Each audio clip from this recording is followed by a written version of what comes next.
wanted to share a tool that I started using recently. And if you're doing any prospecting or lead sourcing from LinkedIn, it's definitely worth checking out. The tool is called Surf, and it's spelled SURFE. It's a Chrome extension that allows you to add contacts to your CRM directly from LinkedIn. I use it to add contacts quickly, follow my deals, keep track of my notes, and it's actually saved me a bunch of time. The data is always 100% accurate because I don't have to copy and paste each detail from each contact over to my CRM. Instead, Surf does it all for me automatically with just one click. Now, the folks over at Surf have been kind enough to put together a promo offer for fans of SSP. You can go to the link in the show notes and use the promo code JWSURF with an E 5 for a 5% discount on your first year. Check out the link in the show notes and go check them out. This one is for the savvy startups and SMBs out there. I've got a secret weapon for you that's going to skyrocket your sales without the unnecessary headaches that come along with using one of the big player CRM systems. That secret weapon is Close CRM. Now, let's face it, we've all been there. We've used a clunky, confusing system that kind of makes you want to throw your laptop out the window. Well, fear not, Close is here to save your time, money, and sanity. Close has all of the powerful sales tools you need, minus the drama, to manage your leads, track your deals, and crush your targets effortlessly.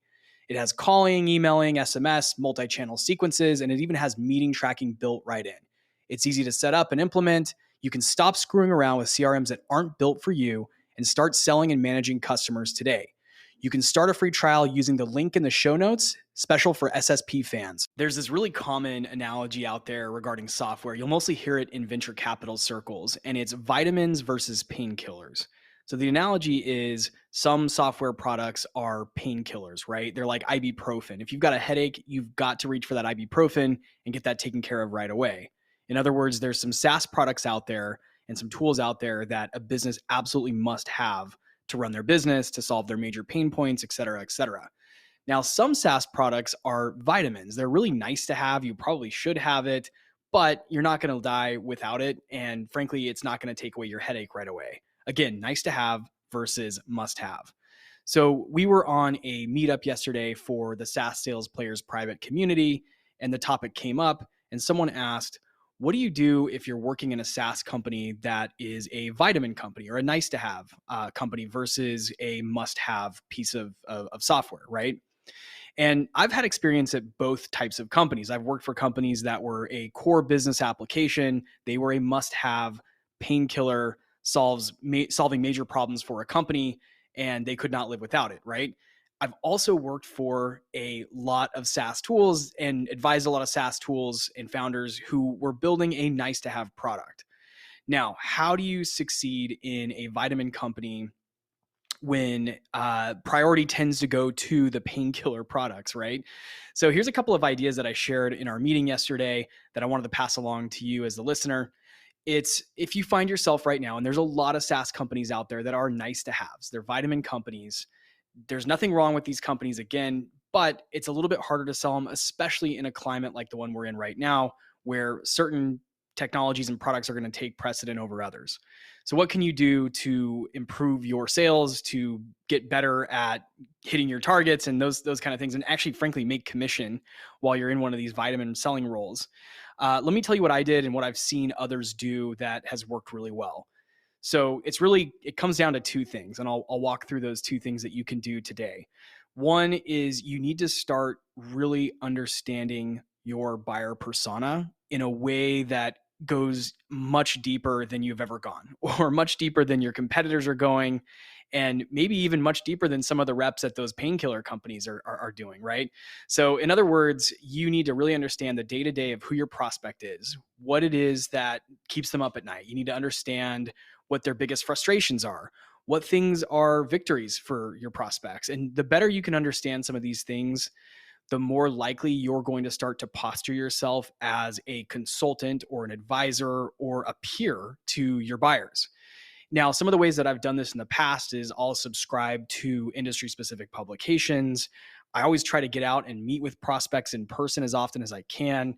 The other thing I try to do is get cell phone numbers for my buyers as soon as I can, because as soon as you get on this kind of back and forth text messaging relationship, you start to be seen more as a peer, someone they can reach out to anytime, and someone who's accessible. Those are just a few examples. I'm sure you can come up with a number of different ways for you to learn more about the industry that you're selling into, the buyer personas that you're selling into and what their day-to-day looks like, what motivates them, what's going to help them reach the next level in their career or in their role. Dig into some of those things. The more you do that, again, the more you're going to start to become a consultant, an advisor, a partner in everything. And that is going to be key to selling a vitamin product.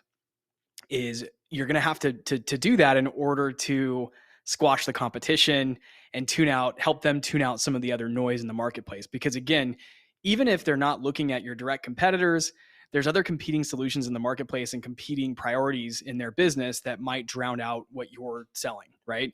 So the better you can get at being an advisor and a partner and someone who consistently adds value in their business, the more likely they're going to be able to do business with you, even if you're a vitamin product, a nice to have. The second thing that I do is part of my sales process, I really try to understand what's in it for my buyers. What is it that they're getting out of my solution? And you have to really document that as part of your discovery.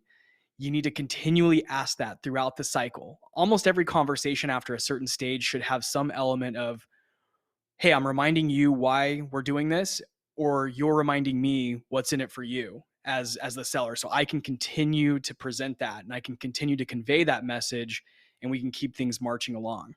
As soon as you can dig in and understand what motivates the people you're working with to purchase your software, the easier things are going to get.